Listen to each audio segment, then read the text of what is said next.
Nakilala sa pangalang Justin Joseph Baisa, dugong Ilocano mula Bambang Nueva Vizcaya. Laman ako noon ng basketball court sa kalsada, kasama ko bangko sa Ibors Pingpingbok sa Katisrada. Yo! Oh my God! What's up guys? This is your boy again, Daddy Kabuli and Daddy Vintage again guys. And yeah guys, kamusta naman kayo guys? Kamusta naman tayong lahat dyan guys? Sana all goods tayo guys. Kasi kung akong tatang nyo is all goods tayo guys. Yan! So guys, for today's vlog is may ipeflex ako sa inyo guys na hits ko na masasabi kong another gems guys, another gems sa mga collections ko guys, kasi isang collectibles to guys. That's pretty good. So guys, ay siya nga pala guys, ipapakilala ko lang mga bisita natin ngayon guys, ngayong araw guys. Gusto ko lang ipakilala sa inyo guys ang ating bisita na sila mga salakot ko guys. What? Mga sombrero ko lang naman guys, mga sombrero. And guys, so, tingnan nyo, nasa likod pa yung mga iba guys, sombrero. Ganito guys, mga sombrero ko guys, yan. And syempre guys, nice meeting you daw guys, sabi ng mga salakot ko guys. Yan. At syempre guys, may mga hint na naman tayo guys kung anong ipeflex ko sa inyo guys, yan. That's pretty good. Chicago Bulls, Chicago Bulls, Chicago Bulls, mga sombrero, oh Chicago Bulls, oh Orlando Magic na jersey na pang 90s, wow. Oh, tapos satin jacket ng Minnesota Timberwolves, wow. Oh, na para akong ida-draft guys sa NBA. Oh, ngayon ang draft day ko guys. Ano, nalaglag guys, sorry guys. Oh no. Nagmura ako guys, sorry. Ayan, nalaglag guys. Ayan, oh. Ang outfit natin ngayon guys is para tayong ida-draft sa NBA ngayon guys, or na-draft na sa NBA. So guys, meron na kayong idea kung ano kaya tong ipeflex ko sa inyo guys, yan. So guys, excuse me guys. Ang kwento nito guys is nag-live noon si Utol Mark, yan, ng malabulgenggang.ae. Is habang nagluluto ako noon guys, nag-iihaw, is wala akong magawa guys. At saka di ba sabi ko guys, nabanggit ko na sa inyo na nag-out na ako ng items dahil magko-collect na ako ng mga collectibles na mga Chicago Bulls guys. So guys, habang nag-iihaw ako is biglang nag-pop up sa phone ko, sabi niya, kumbaga minention na or hinighlight ako din. Clinic ko, uy, naka-live sa Utol Mark. Di pinanood ko. Yan. Eh, unang flex niya guys. Unang flex niya to. Oh my God. Eh, nagustuhan ko. Tsaka may budget naman tayo that time guys. Eh, di minayin ko na guys. Minayin ko na agad guys. So guys, excited na ako dito sa ipeflex ko. Kasi bagay na bagay siya guys dito sa ating outfit na para tayong nag-draft ngayong araw guys sa NBA guys. Yan. So guys, kung ready na kayo at ready na ako, so ano pang ginagawa natin guys? Let's get it on! At ito na nga guys, outfit check! What? Yan guys, outfit check lang tayo guys na parang na-draft tayo ngayong araw guys sa NBA. Yan guys. So guys, this is the time, and it is the time for me to shine. Yan, what? Yan. Yun yung expression nila wa Russell Westbrook. What? Yan. Oh, ito na guys, huwag natin patagalin guys. Ito na! Eto na! I-flex muna natin ang hat guys. Eto na guys. Oh! Yan guys. So, siguro sa mga collector guys is alam nyo na kung anong klase ng hat to or anong klase ng design to guys. Yan. O, flex muna natin ang hat guys. Yan. Oh! Oh! Kita nyo na talaga agad yung tag guys. That's oh. pretty good. Oh, kabila naman. Oh! Diba? Oh, top brim. Wow! Oh! Under brim. Wow. Oh, di ba guys? Oh. Sa dome. Oh. Sweatband. Napakalinis yan, guys. Yan. Oh, so guys, huwag natin patatagalin. At ang snap guys is all goods, wala pang basag. Hindi siya change snap guys ha. Aha. Ayan, malinis lang talaga guys. Really, nigga? Ayan. Yan, ay ito pa pala. Oh, may NBA logo pa dyan guys. Yan.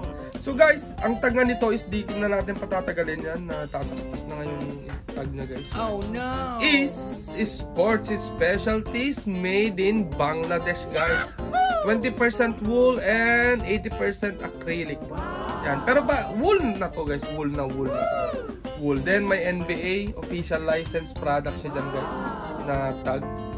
Yan. At saka ang squatchy, malinis pala guys. Yan. Oh. Silipin. Oh, diba guys? Napakalinis. Ito guys, oh. Oh, ilapit pa natin. Oh. Chicago Bulls. Yan. So masasabi kong gems na naman to guys. Oh my God.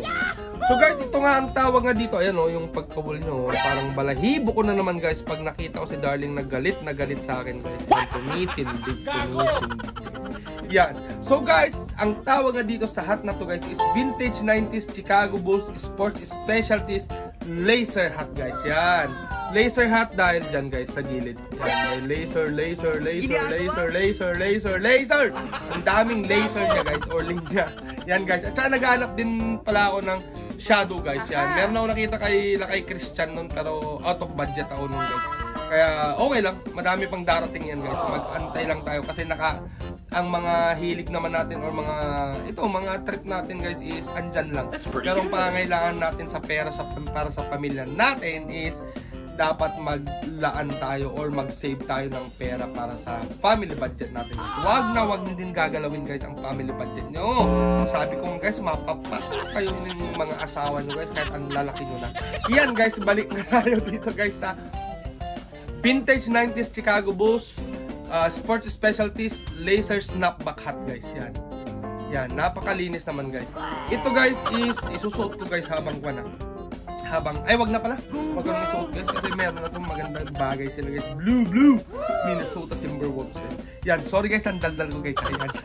Ito guys is kaya nabanggit ko kanina sa intro ko na para akong na-draft or madadraft sa NBA guys. Kasi nga ito guys is draft hat to guys ng NBA. Ito trivia lang. Noong 1995 guys.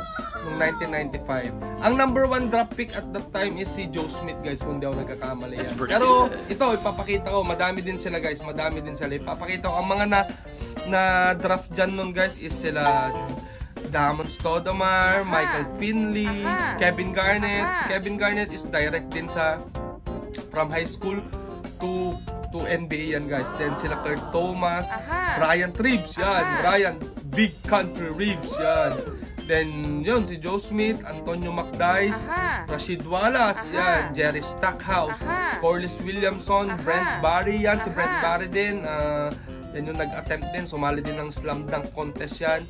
Nag-attempt din ng free throw line dunk.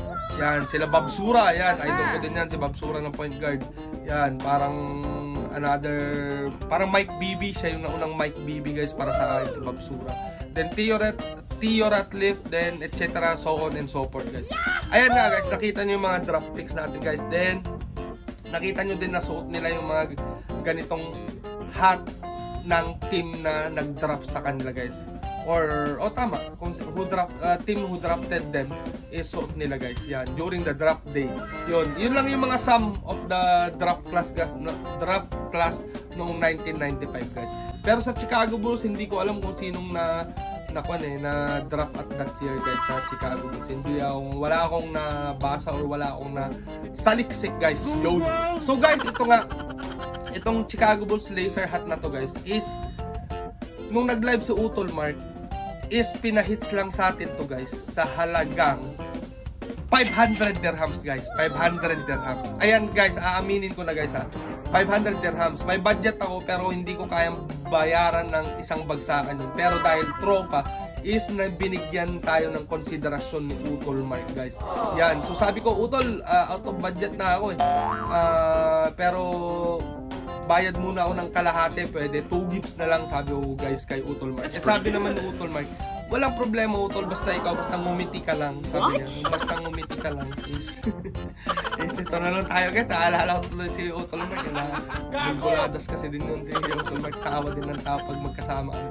Ayun is, sige Utol, walang problema, bibigay ko sa'yo ng 2 gifts. So ayan guys, so nagbigay ako ng 250, then the next month is nagbayad pa ako ng another 250. So bayad na tayo dito guys sa Chicago Bulls laser hat na ito guys. Yan. At saka sabi ko pala kay Utol Mark, isuot ko na nga to guys. Let's go. Saka pala sabi ko kay Utol Mark is tawag nito, ihanapan pa ako or ihukan pa ako ng mga collectibles pa na Chicago Bulls, which is hinahanapan niya ako. Sinaside niya palagi sa akin kung may pag nanonood siya is wow. Oh my God. Diba ang ganda oh? Diba? Pogi diba ng bagsakan? Bangladesh, Korea at saka Sri Lanka ang gaganda ng bagsakan or lapat sa ulo. Yan, kahit anong shape ng ulo, kahit square yan or rectangle, is lalapat yan guys. Joke lang guys, pero maganda ang lapat guys. Ayan nga guys, sabi ko kay Utol Mark is ihukan niya ako guys ng mga collectibles, which is nagsisend siya kung gusto ko. So kung kayang budget din, i-hook niya para may sure buyer na siya, hindi na siya mapepending guys. Ayun nga guys. So guys, nung nag-live siya is pina-hits lang sa atin to sa halagang 500 dirhams guys. Yan. Ay, binanggit ko na nga kanina, di ba? Ang gulo ko kasi na-interrupt kasi tayo sa pagsusot o pag-fit ng hat. Yun nga guys, pinahit sa atin ng 500 dirhams guys. Pero bawas na yun guys, inamin niya sa akin. Kasi nga, siguro ang baliktaya plus shipping pinalap na lang papunta dito guys ang binayaran ko or ang price nitong salakot na po. Pero napakalinis guys, napakaganda pa ng condition. Pristine condition, super excellent condition para sa akin guys. Kulang na lang hangtag talaga guys yan. 500 dirhams lang to guys. Pero guys, sa online is hindi ganun ang presyo nito guys. Mahal. Lalo na sa eBay, which is dun tayo napadpad guys. Ang Bulls Laser Hat guys is nagkakahalaga din to guys ng makikita nyo dyan guys. Ipopost natin guys para may compare natin guys. That's pretty good. Nagkakahalaga din to guys ng $249.99 guys. Imagine that guys. Or isarado na lang natin guys sa $250 yan. Para madali nating ma-calculate guys yan. So in dirhams guys is 1,000 dirhams guys. So 500 dirhams ang pagka-hits natin. Then sa online is 1,000 dirhams guys. Same lang din naman sila. Kung makikita nyo is magandang condition. Pero mas mahal dyan sa online guys. So nakasave na agad tayo guys ng kalahati na 500 dirhams guys. So yung 500 dirhams na save natin dito guys is pwede pa natin pang hits ulit ng bagong collectibles na Chicago Bulls guys. Yan, so nagsisave ulit tayo guys. Yan, so guys yung 1,000 dirhams is nasa 15,000 pesos din guys. So imagine nyo guys, almost hindi almost, half talaga ang binayaran lang natin dito sa pa-hits ni Utol Mark na Bulls Laser Hat guys na cream. At saka balak ko din kumuha guys ng itim nito guys. Kasi may itim nito. Ewan ko lang kung may pula. May pula ata pero bibihira lang. Pero ang trip ko lang is ito, itong cream. Hindi to puti, cream to guys. Tsaka yung itim guys na laser hat. Pero saka na siguro yun, pag na-collect ko na lahat ng mga collectibles na mga design ng Chicago Bulls is saka na ako kukuha ng mga same design na different colorway guys. Yan. So guys, ito nga nakita nyo guys, ang ating bagong dagdag collection guys na pang 1995 draft hat ng Chicago Bulls guys, which is ang Chicago Bulls Laser Hat guys. Yan. So, ilan na ang gems ko guys? Oh, meron akong pinstripe. Meron na akong black dome.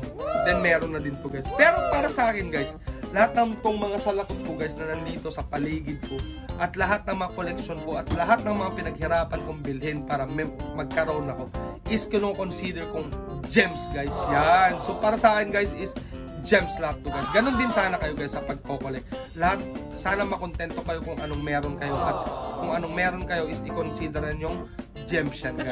Yan. So guys, ito nga nakita nyo ang ating bagong dagdag collection sa ating salakot na Chicago Bulls is sana'y na-appreciate nyo na naman itong aking simpleng pag-share ng aking bagong salakot guys. Yan, kasi masayang-masaya ako guys na i-share sa inyo itong mga to kasi nga sabi ko nga nag-start na ako mag-collect is unti-unti na ako nagkakaroon ng mga tatawag ko na din na gems guys or tinatawag din ng iba na gems guys. Yan, so guys, igagrab ko lang tong opportunity na to na magpasalamat kay shoutout Utol Mark ng malabulgenggeng.ae sa pagpapahit sa akin to Utol. Maraming salamat at God bless you always. Bisitahin nyo din yung malabul.genggeng.ae. Ewan ko kung kailan magkakaroon ng bagong item si Utol Mark, pero si Utol Mark is malakas din magpaawit sa mga buyers niya guys, kaya binabalik-balikan din yan. Yan guys, so Utol Mark, maraming salamat ulit dito sa Bulls Laser Hat, nagustuhan ko at sobrang satisfied ako guys dito at Utol. Yan, God bless sa'yo always. Yan. At syempre guys, magpapasalamat din ako sa lahat ng aking mga subscribers saka non-subscribers guys na nanonood at tuloy-tuloy na sumusuporta dito sa aking YouTube channel na JJB KIB. Yan. At syempre sa inyo, lalong-lalo na sa mga viewers ko na hindi nagmimintis na manood at hindi nag-skip ng ads at saka laging nagla-like is God bless you always yan. At syempre guys, kung bago ka nga lang dito sa aking YouTube is wag mong kakalimutan na mag-subscribe guys. Yan. At click mo na din ang notification bell para hindi mo ma-miss ang aking mga upcoming videos guys. And then like the video guys if you are enjoying watching it and if you are 100% entertained with my videos guys. Yan. At syempre guys, don't forget to share it to your friends and relatives guys. So ayan nga guys, puputulin ko na dito at lalabas na kami ni Lit. Lalabas na tayo, di ba nak? Opo. Kaya nagsusulat lang kasi siya guys. Nagpa-practice magsulat guys. Kasi may mali-mali siya sa sulat niya. Tama? Pero dapat galingan na. Okay? Para hindi na laging magsulat. Nagsi-COD na lang. Okay po? Ayan na nga guys, puputulin ko na dito at pagod na si Lit, need na din mag-unwind sa labas, maglakad-lakad guys at mamamasyal kami, papawis na din guys, is magpapaalam na ako guys, puputulin ko na dito. So guys, here's your boy, Daddy Kabulin, your Daddy Ka-Vintage, saying till next time, peace out! Bye-bye!